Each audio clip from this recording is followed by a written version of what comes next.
Hi, I'm Greg Myers, Norton Abrasives. I'm here today. Just want to talk to you about the sanddolars, give an overview of what they are, how they work. So the sanddolars have been around for about 15 years now. They were designed specifically for between coats to give you a much better finish between coats than using a traditional screen or a maroon pad with strips. We have four different ones, four different grits. We have a blue, which is coarse, red, which is medium, yellow fine, and green very fine.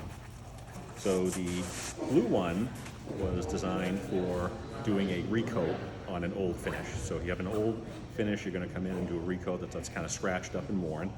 You want to use the blue one, and that will do a really good job of removing any wear marks and scratches in there to prep the surface for a new coat of finish. The red is ideal for oil-based finishes between coats, whether it's new or old.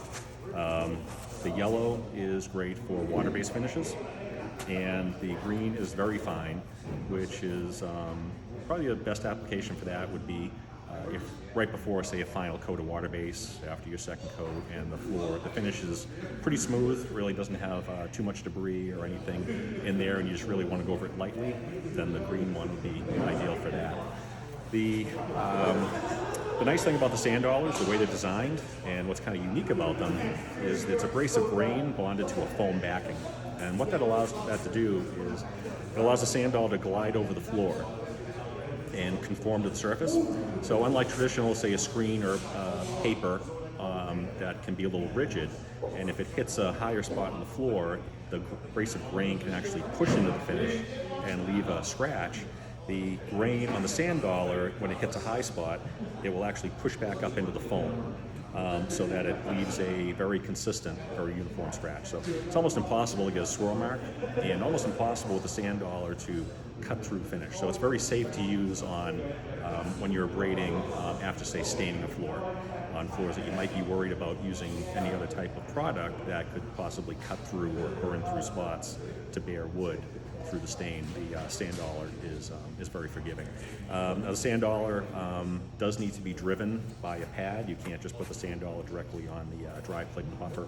An ideal system, you could either use a maroon pad to drive it, or a thin white pad. You can even put it under a thick white pad, but you do have to use a pad with it. Now the one other application for the sanddolars is the blue sanddollar can be used on bare wood as a final sanding to remove any types of marks.